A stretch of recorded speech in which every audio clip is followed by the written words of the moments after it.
This is a big game this week against Syracuse. It's a road game, and anytime we go on the road, we know we have to pack our defense, our special teams, our discipline. And it was key for this game. And I think back a year ago when West Virginia went into Syracuse, and West Virginia was ranked at the time, and Syracuse played extremely well. And what we can't do is continue to lose. We cannot lose our focus, but we had to continue to execute and had to continue to get better. Very competitive league. It's going to be an exciting matchup, and we just got to make sure that we get our players ready to go play. Charlie, you all moved up to ninth in the BCS standings this week, but behind two-loss SEC teams. What's your reaction to that? Again, the way I look at it, we don't control that. It have nothing to do with it. The only thing our team can do from the rest of this year is just continue to play well and just go play it out. And that's it. At the end of the season, guys, you'll see where you're going to end up. But we cannot worry about that. Our focus right now have to be Syracuse. Do you think, though, that you've talked about the lack of putting together a complete game? Do you think that not having done that thus far is keeping you out of the BCS title talks? Well, I don't know, because you still look at it, how many teams is 9, well, we're 9, is 8 above us, so I don't ever look at those other teams, because what I don't want to do is we lose focus, and then all of a sudden we go stub our toe, and then we won't even be in the conversation. So I guess it's good even to be a part of that conversation. This morning, Charlie, Tony Dungy gave you some pretty high praise on Twitter. What does that mean? I know that you, I don't know, what does that mean to you that somebody... Well, I respect Tony Dungy, and I respect everything about him, and just as a person, as a football coach, and just who he is. I know when before I got this job, I had sat down with him, and we had a few conversations, but he's an outstanding person. For him to say something about me, I guess it speaks volumes just coming from him. What's your reaction to Jokers being fired yesterday by UK? I know you guys have been friends for years. Well, Joker and I are good friends, and you hate within this profession for that to happen to anyone. And as a young man who put in, 22 years at university, was a player there, and also he coached there. But, you have to look at this as a business, and the decisions that were made, it's, their AD president made that decision. But I know this Joker will fall on his feet because he's an outstanding coach and outstanding person. You mentioned you guys are good friends. You guys have been on a staff together. I mean, how close are you guys, or is that some of that maybe overblown a little bit? Well, just as a coach, you become friends, and we have been on the staff together, but we're friends. I mean, we have conversations together. We talk to each other. Have you talked to him in the last day or two? No, I have not spoken with him because what you like to do is just let him get through this. He's probably getting a ton of phone calls, and then when this happens, I've been fired before, not as a head coach, not yet, but I've been fired before. So when you don't feel like talking to anyone, more than anything, you just let those phone calls come, and then you just not even answer the phone. In your game Saturday, you mentioned that with your defense, you wanted to get the guys to change and plug holes. Could you be a little bit more specific how your defense works in plugging holes? What are you having your guys do there? What happened is we are basically a man free, so we load the box. So we're always going to bring a safety in the box. So we are a single gap team.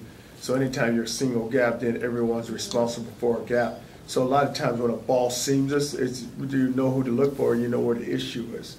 And so when the game started off on Saturday, there were a lot of guys that were overrunning the ball, running out of their gaps, and they were trying to make a play. And I tell them all the time, listen, just take care of your responsibility, do your job. If someone's in an A gap, if the nose guard's supposed to be in an A gap, that's his gap. You just make sure the ball don't run in a B gap, which you're responsible for. Concerns you most about Syracuse when you look at them? What jumps out at you? Well, you look at them on offense, they're very balanced, have an outstanding quarterback, do a really good job of running and throwing the football. A lot of times people look at it and they think they throw the ball a lot, but the reason why they had to throw the ball, they were coming from behind, but they want to establish the run, and that's just the philosophy of their head coach, because he's an offensive line coach, Doug's, so they want to be hard-nosed. And on defense, bring a lot of pressure. They bring a lot and try to, they're going to blitz you and put the pressure on the quarterback and see if they can hit him. Joker, you're 3/4 of the way through the season. Looking back from August, did you ever think you could be 9-0 at this point? And what are some of the reasons you think you are now? No, I never thought we would be 9-0. But you look at the season and just look at the just a number of games. And what you always look at, you're in a very competitive league. When you looked at the schedules, that's the way the schedule is set up. And, you had Kentucky, you had the Missouri, then you had North Carolina coming in. Then you had to go on the road to an FIU team that beat us last year. Then also we had to go to Southern Miss, which has always been a big rival game, which is a battle. And then you had to go to Pittsburgh, which we had not beat. So you just never knew how it was going to come out. And you had a very young football team. You have 9 seniors sitting here. And then of that group of seniors, you look at Mario, Cup, and Andrell on offense, and Radcliffe. There's 4 on offense, and then you look at Bouchel on defense. So there's 4 and 1. There's five seniors that are playing and playing really good football for us. So that's when you look at that matchup, you just didn't know just would you be mature enough to go handle and go play as well that we played. And the reason why you had a group of guys that took it upon themselves with that group of seniors that took it upon themselves, said, hey, we're going to pull this team together and we're going to see what we can go get accomplished. Charlie, if you look throughout the building, you have big game, Syracuse. I mean, do you feel like you need to remind your kids how big of a game this is and to be focused on the task at hand? Well, every game carries a lot of weight, and while you look at this, and the reason why I'm saying this is a big game, you have 4 games left. And I told them, I'm sorry, we had 4 games left counting last week, so I told them we have 4 laps. Now we done completed 1 with Temple, so now here comes our 2nd lap with Syracuse. So we have to make sure we go finish this lap. But it's a big game. It's a road game for us. We've been at home the last 3 weeks, so now we have to go take our game on the road. And it's going to be a good test for us. There's a team that's sitting there that needs to go become bowl eligible. So now they have to go win to go become bowl eligible, and here we are still trying to make sure that we can continue to play well and continue to get better. Charlie, you talked the other day after the game about the kickoffs. Did you see anything on the film, especially on what happened on the opening kickoff, anything that might be adjusted? Yeah, guys just have to get off blocks, and then guys have to defeat block, keep the ball inside in front of you, and then go make the tackle. I mean, the guy comes, he runs downfield untouched, so we have to defeat blocks, get off blocks, and then after that, we were able to run down there and make sure we make the tackle. But in that opening kickoff, we didn't do a good job of it. Sonoris was out there on a few after that initial kickoff. Is that something that will continue given how valuable he is as a running back? Well, Sonoris wanted to be out there, but we have some other starters who want to be on the kickoff team, and I always look at it like this. It's the first play of defense, so I tell our defensive starters, I mean, you guys want to be out on the kickoff, you need to get out there so we can get the ball tackled. Now it's not a short field for you. So what's happening, if they return that ball to the 40, now you're only defending 60 yards of football. So let's make sure that we can get the right players out there and we can get the ball covered. Charlie, what do you like about this team right now, maybe especially since the beginning? And what are a couple of things you wish your team would get better at? Well, what I really like about this team right now is just how well we've come together and how well they're playing together. And there's no egos on this team. And you take a player like Teddy Bridgewater. Teddy gets a lot of publicity, and he deserves it. But you never see him patting his chest or saying that I'm the guy, this is my football team. He doesn't even talk about it because he knows that, he looked at the senior class and he looked at the junior class, and there's guys that have been here and have put in more work than he has, but he's just so talented. And guys on our team understand that. So our players really, when they look at Teddy, they can look at a guy and say, there's no agenda there to him. It's not about him. It's about the football team. And then when you have a player like it on your team that plays so well, then everyone else, it motivates everyone else around him because now other guys are playing well because of what Teddy's doing. What you'd like to see us improve on is just still fundamentals and technique. And on defense, it's all about tackling. His offense is still about just rhythm and tempo. And then on special teams, it's about field position, just making sure that we can get down the field, cover kicks, and change the field position for our offense and for our defense. Charlie, you talked earlier about your players to lose focus by looking at the national picture, but isn't it part of your job to politic for your team a little bit in these conversations? Well, I was wondering that question. I think it's your job to politic. Well, but the reason why I say that, I think you guys have the ink, so you can write more and publish more. I'm being serious about that. I mean, I am. But, and not that I'm being funny about it, but for me to stand up here and say, hey, our guys should do this, and do this, I still look at it that we can improve and we can go get better. Whereas when you have writers, then they are the ones, especially when they're writing about your program, then the ones who can sit there and say, hey, this team is where it is right now because of these reasons. Or maybe you may look at it like, I always think that we can go get better. But I don't want to start politicking because, number one, is when you look at the BCS rankings, it's no control. No coach, whatever any coach says, he has no control over. Because, some people are going to say, we're in this conference and because of the level of competition, so what? But put us in that conference, let's see where we would be. Do you resent that you're undefeated and that there are numerous teams ahead of you with multiple losses? No, I don't, and because I tell our guys this, let's just see at the end of the season where we are. And then at the end of the season, when it's over, then we'll know exactly where we should be. Does it bother your players? I'm sorry? Does it bother your players? Do they talk about it?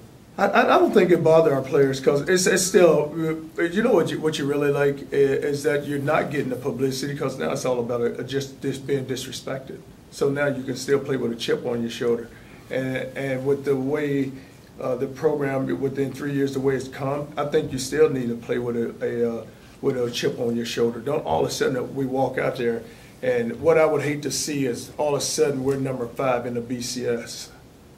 Then our guys are going to feel like, hey, we have arrived, we're there, this is what it's. No, let's just keep working, and then at the end, let's see where we are. But let's play with a chip on our shoulder. We still have a lot to prove, so let's go prove to everybody, one, how good we are and how well we can play. Charlie, is it fair to say then that you want us to politic? You don't want the players reading or seeing what we're talking about? No, I don't want no politic. I just said no. What I want is I just want our players to continue to play with a chip on their shoulder, and I want our players to feel like they are being disrespected, and then they will continue to get better, and then all of a sudden, those games like the Temple games, the way that game started off, you give them an opening kickoff, and now they have to come and go play. Whereas maybe 2 years ago, we wouldn't been able to come back from giving up that opening kickoff. You think about it, and I look back 2 years ago, we're playing South Florida here. And remember, we gave up a kickoff. We were up 14, we were up, and then they returned a kickoff. And then all of a sudden, we just kind of lost our composure, and we just couldn't get it going back.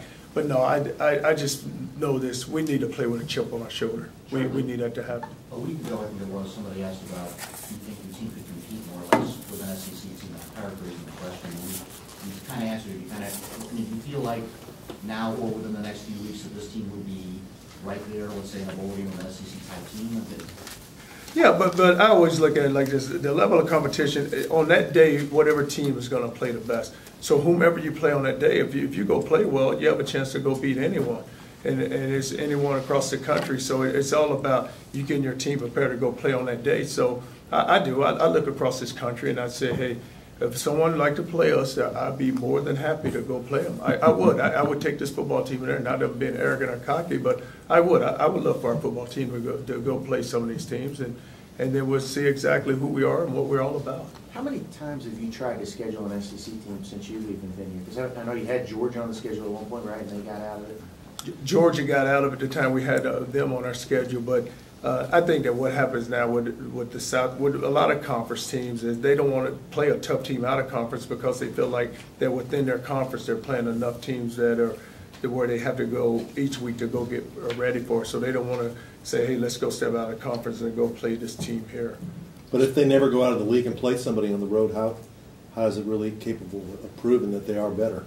Well, that's the question there, because if they don't want to play you, then you can never show it just how good you are, who you are, but that's why it's important for us to just continue to play good each week. So then at the end, and we're very fortunate to get in one of those bowl games against a really good SEC or ACC or whomever, then we'll be able to show who we are. Do you feel like you're ahead of schedule in the third year? I mean, are you happy and or surprised you're this far along in your third year? I'm shocked that we're this far along. I say that. I am shocked that we're this far along in our third year. Because when you look at it, you feel like that when you get your team to the junior, senior group of guys, then that's when you feel like you're going to be solid, because now they have been in your program and they have had a chance to just know just the direction and your vision of where you'd like to take the program. So now, with this group here, you look at it, you have a group of seniors here that we didn't recruit, but are playing really good football for us. With Andrell and Cup and Mario and Bad Rad and Bouchel and Hauser. All those guys are playing really good football for us. But then you still look behind them and you look at your best player being a sophomore, and then you have a really good, strong core of juniors, and then you have a freshman class that's coming. So sometimes people say, well, you're probably a year or two away, but for us to step up and how the season now that we're having, it's attributed to our players and our coaching staff and just how hard they've worked and got this team and wanted to see some success. And these players wanted to see that happen. Do you all feel like this year is maybe setting up next year? Like if you guys are able to get to a BCS bowl and play a major team, that the domino will kind of help you guys out more? Well, what's going to happen next year, you hate to look a year ahead, is that everyone's going to say you're going to be good because of what you have coming back because you were so young with your senior class.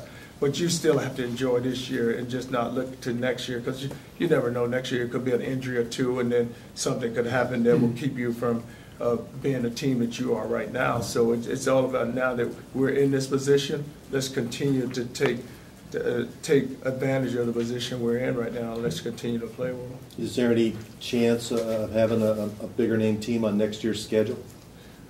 I don't know. No. Those teams may not want to play us right. From a recruiting standpoint, is it because of the success, has that helped and or not being able to play a big school or with the way this playoff thing may end up going, is that affected you in a negative way? No, I don't think. But with recruits, they just, more than anything with them, they just look if you're winning or not. I don't think they ever look at the schedule because a lot of times they don't know who you're playing. So it's more with them, are you winning or not? And then are you getting exposure, or you're on TV, or they're going to get a chance. If you're going to Texas to recruit, or if you're in Florida or Georgia recruiting, if you're on TV enough with their family, if they can't get to the game, can they watch you play on TV? Talk about scheduling, bigger teams out of conference and stuff like that. What was your all's mentality at Florida? Was it that, hey, the conference is good, so we just stay in there? Yeah, but Florida, they didn't. If you think about it, you didn't go out of that league and schedule a major opponent. You could not, because you felt like they're within the conference. You played enough where you didn't want to. Florida State was probably the biggest one. They had played Miami, so they end up, I think, rotating them back on the schedule every 4 years. Champions. The champions, Teddy on offense. On defense, it was Marcus Smith, and did not have one in the kicking game. Well, how pleased are you with the improvements that Keith Brown has made just with the more time he's been out there? Keith has improved and still can improve much more. He's a young player that's still learning the game. A young player that's just the key for him is just how much he can just process and how much you can just feed him. But he's such an exceptional player that he is so talented that a lot of things a lot of guys can't do because of. He can strike a blocker and get off and go make plays, and he can make adjustments during the game and do some things that some backers can't. You don't do a lot of junior college recruiting. What went into the decision to get Hubble? I guess you need a tight end. Right, we needed Hubble at that time, but the way I look at junior colleges is you need to build your program. So you need the players in your program for 4 years to really build it, because a lot of times with junior college, and then Hubble was special because the thing that Hub had is I think he has 3 for 3. So he was a qualifier coming out of high school. So then he went to junior college to get recruited. So then we were able to find him and get him into our program. So because a lot of times you have to break the habits because you have a junior college player for 2 years, and if they're not ready the first year, then you only get 1 year out of them. So I like recruiting young men to get them into our program, let them grow and develop within the program. What did you like about him? When you saw him on film or whenever you? We knew he was Watson athletic. Watson. Right. We knew Watson recruited him. Watson knew him because when Watt was at Nebraska, he knew about him and he knew the coach there. So he had a relationship with the coach. But we knew he was athletic. Didn't know how physical he was. But he's a really good player for us. I'm not speaking about you in particular, but coaches in general seem to, over the long time I've been covering, take kickers for granted. They're very low priority on the recruiting list. Is it still that way? Are you changing your philosophy toward that? With the kickers, I have too many of them on scholarship right now. Wallace, we recruited Wallace out of E-Town, and what's surprising with him is that last year he had a chance to watch Philpott, and so for him to now come in and become the guy is exciting to watch him because nothing affects him, and you never know his mood because he's very moody, and so it's like a kicker, very moody. So you never know with him. And like when he hit the one in the last game, he said, "Okay, coach, I'm ready," and he just steps up and hits it. But it is fun to watch him. And Appleby being a punter, he is big and strong, and Ryan Johnson having the year that he's having. But no, our kickers are very valuable. And the thing about it, we start each practice a period of field goal, and then we're going to get punt in. So they're going to get a chance to go kick that ball. Charlie, there's a statue for Johnny Unitas. There's pictures for some great quarterbacks that have played here. Is it too early to put Teddy in that conversation? He's in that conversation, but I think that with him himself, he don't want to be placed. The thing about him, just to know his personality, he don't want to be placed on a pedestal. He'd rather hey, let me continue to get better. Let me go earn this position that they want to put me in. But he is a special player now, and he's fun to watch. But what's great is just the respect that he has from his teammates. That's what's amazing for him. And what you really like about him, from the offensive side to the defensive side, you have a quarterback who can swing both sides, and players feel comfortable with him. Not many places like that, because usually a quarterback, he's held to a higher standard, which we are with Teddy. But still, though, a lot of them don't want to become a teammate with the whole team. A lot of them want to think it's all about them. So now it's all me, just on offense, defensively. But he does, and it's fun to just watch how he just mix it with the other players. Charlie, what made him so successful? I mean, the guy that you met when he first got here versus the guy he is now, or can still be? I think he can still be a really good player, and I think he will develop into a really, really good player. But you just watch him, and it's still about some of the decisions he makes. Like he'll tell you, I can remember we're playing FIU, and he hangs that one out to Gaines, and the guy comes over the top of an interception. He says, Coach, I should have put it on the rope, but I hung it out so the guy wouldn't got it. And then he missed another throw out there Saturday. He missed a throw, and he just, but one thing about him, when he does miss those throws, he know the reason why. Like he'll be the first one to say, I shouldn't have did that because this is what I was looking for. This is what I should have done. What's Syracuse's quarterback, Nasib? What's he like? Is he similar to anybody you've played? The thing about them is their quarterback is he gets the ball out of his hand quickly, and he has two outstanding receivers and a tight end that he looks for. But if you're watching the SC game, they were down. They came back and they made the game very competitive with him throwing the football. They do a very good job throwing the ball, but I think they want to run first, and then they want to mix in that throw. And a lot of times, a lot of those receivers are open just because how well they run the football. Those guys start trying to load the box and stop the run, then there goes a quick slant out to Lemon, and then those receivers are able to take the distance. How happy are you to not have to worry about the weather this week? I think I won a rain game. I think we played better. Our guys get more. But to be indoors, it would be a good test for us, and that's why we're probably practicing the triggers to get our players used to that type of surface. You've obviously got a quarterback that's playing at a very high level, but you've been exceedingly efficient in the red zone this year. Besides Teddy, what are the factors that have allowed for that to happen? Well, what's been key for us, and we just did it. This is the first year we actually put a red zone into practice on Wednesday. So we will go first and 10, then we turn around, flip it around, and go right into the red zone. So we've gotten a lot of work on both sides of the ball, offense and defense in the red zone.